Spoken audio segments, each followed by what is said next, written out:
और आइए अब आपको लेकर चलते हैं। हमारे साथ हमारे तमाम सहयोगी इस वक्त मौजूद हैं। दिल्ली से हमारे साथ नीरज पांडे जुड़ रही हैं। आप देख सकते हैं हमारे साथ हमारे सहयोगी मोहित इस वक्त मौजूद हैं, बिलाल और रिया भी हमारे साथ मौजूद है। लेकिन सबसे पहले मैं आपको नीरज के पास लेकर चलूंगी और जरा नीरज से जानते हैं आज के दिन प्रधानमंत्री नरेंद्र मोदी जिस तरीके से महिला सम्मान से लेकर देश के विकास को रफ्तार तक सब कुछ देते हुए नजर आ रहे हैं, जाहिर सी बात है ये बहुत बड़ा दाव बीजेपी की तरफ से आज।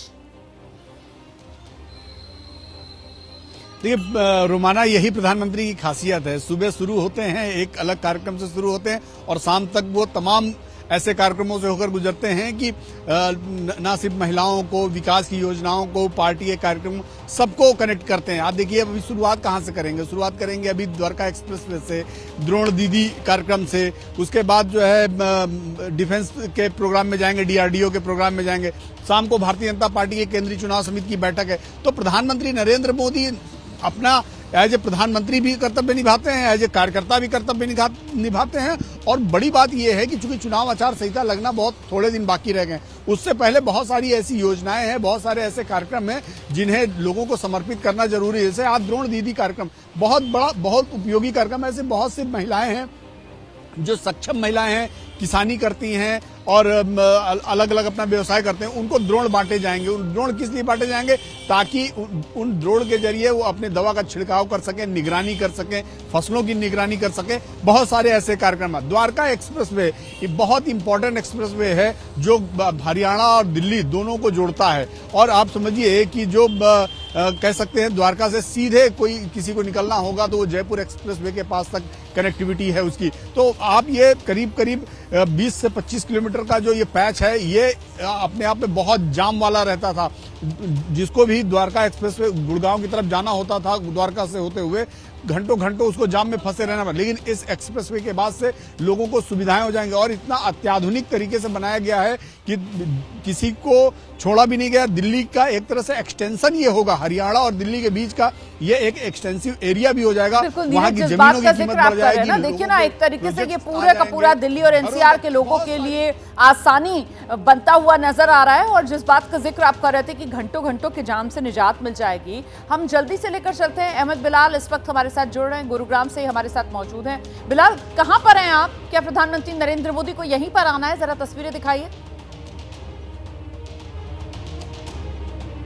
बिल्कुल रुमाना, देखिए इस वक्त मैं गुरुग्राम के सेक्टर 84 में स्थित हूं और यही वो रैली स्थल है जहां पर प्रधानमंत्री तकरीबन 12 बजे के करीब जो है वो यहां पर पहुंचेंगे। और हजारों हजार की संख्या में जो भीड़ है वो यहां पर जुटने लगी है अपने प्रधानमंत्री को देखने के लिए, अपने प्रधानमंत्री को सुनने के लिए। आपको बता दें कि जिस द्वारका एक्सप्रेसवे का उद्घाटन जो है वो लोकार्पण आज प्रधानमंत्री मोदी की तरफ से किया जा रहा है, वो एक बेहद महत्वपूर्ण और एक तरीके से कहते हैं प्रधानमंत्री का ड्रीम प्रोजेक्ट भी आप कह सकते हैं, क्योंकि इससे न जाम से निजात मिलेगी बल्कि जिनको जयपुर जाना है, पश्चिमी दिल्ली से जिनको जयपुर जाना है, उनको गुरुग्राम शहर में इंटर नहीं करना पड़ेगा। एक तरीके से कह सकते हैं कि द्वारका एक्सप्रेसवे जो है वो बाईपास, गुरुग्राम बाईपास की तरीके से काम करेगा।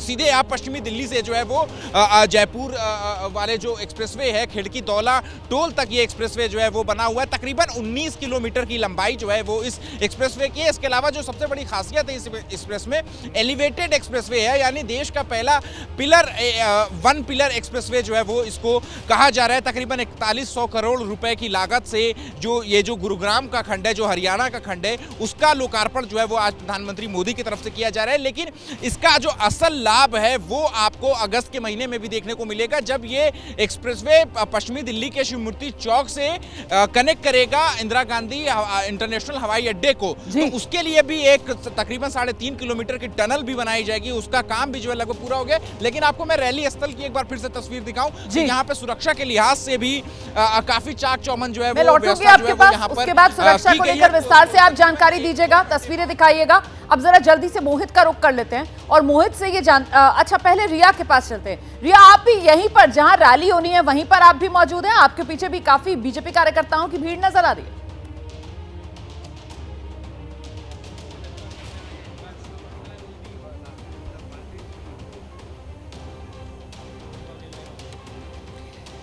जी रोमाना, भारत का ये पहला 8 लेन एलिवेटेड एक्सप्रेसवे जिसका लोकार्पण आज होने वाला है और प्रधानमंत्री का जो कार्यक्रम है जो शुरू होगा गुरुग्राम से। इस वक्त मैं मौजूद हूँ द्वारका में और यहाँ पर प्रधानमंत्री का स्वागत करने के लिए आप देख पाएंगे बीजेपी के कार्यकर्ता सुबह से ही यहाँ पर इकट्ठा होना शुरू हो गए हैं। और आप अगर तस्वीरों में पीछे देखेंगे तो बसेस में पीछे बीजेपी के कार्यकर्ता आते आपको नजर आएंगे और साथ ही साथ आप देख पाएंगे ये पूरा वाइड एवेन्यू और इस पर सुरक्षा के कितने कड़े इंतजाम किए गए हैं।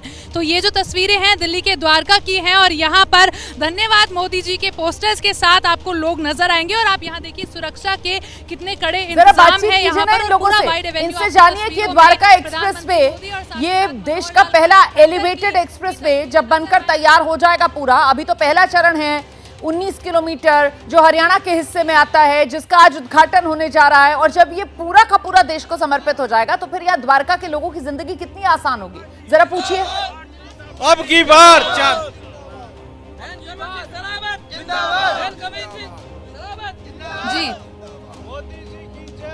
जी जी कहाँ से आए हैं? हम मैडम द्वारका ककरोला मोड़ से आए। अभी ये एलिवेटेड एक्सप्रेसवे यहाँ पर लगभग बनकर तैयार है और गुरुग्राम से जब आते हैं दिल्ली की तरफ कितना ट्रैफिक होता है, तो क्या लगता है इससे ये प्रॉब्लम कम होगी? ट्रैफिक से तो बिल्कुल निजात मिल जाएगी। हम सब पूरी दिल्ली आज मोदी जी का धन्यवाद करने के लिए यहाँ पे आए हैं और एक विकास की लहर मोदी जी ने छेड़ दी है। नमस्कार जी, हम लोग नजफगढ़ जिले से हैं और हमारा नंगली सक्रावती वार्ड है। तो जो ये आज ये मोदी जी सौगात देश को दे रहे हैं, ये सिर्फ दिल्ली के लिए नहीं है। अगर हम सोचें जी सिर्फ दिल्ली के लिए है तो ऐसा नहीं है। ये पूरे दिल्ली को पूरे भारतवर्ष के साथ जोड़ने का ये प्लान है। पूरे दिल्ली को पूरे भारतवर्ष, ये जो कॉरिडोर जो बना है। क्या लगता है ट्रैफिक की जो प्रॉब्लम है इससे सॉल्व होगी? जी देखिए जी, पहले हम जब गुड़गांव से आते थे तो लगभग 2 से ढाई घंटा 3 घंटा भी लग जाता था, लेकिन आज हम कभी कभी नीचे से भी आते हैं इस लाइन से तो हम मैंने 15-20 मिनट में अपने घर को द्वारका होते हैं। ये तो सबसे मोदी जी को महत्वपूर्ण मैं बात है। मुझे धन्यवाद लगता कहता है इस पर जरा मोहित का रुख कर लेते हैं, क्योंकि मोहित कितनी बार हम आपसे जानकारी लेते हैं वो दिल्ली और गुरुग्राम के बीच में जो लंबा लंबा जाम लगा होता है और आप तस्वीरें दिखाते हैं कि देखिए किस तरीके से कतार लगी हुई है गाड़ियों की, यहाँ पर रफ्तार जो है वो मंद पड़ चुकी है गाड़ियों की। अब उस सब से दिल्ली गुरुग्राम के बीच निजात मिलने की ये तैयारी इस एक्सप्रेसवे के साथ। मोहित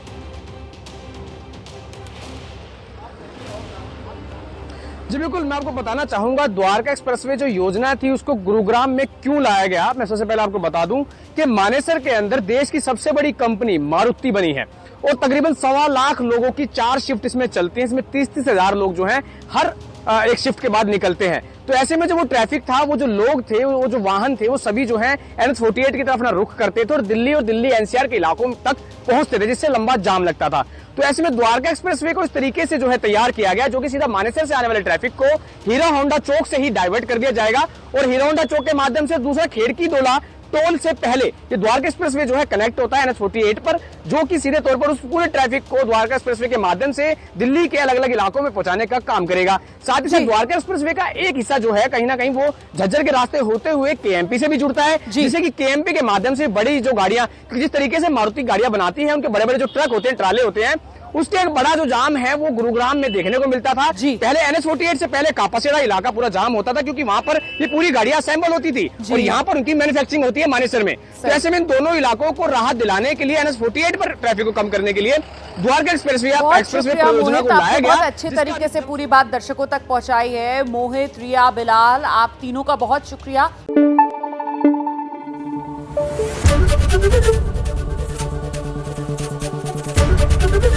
ABP न्यूज आपको रखे आगे।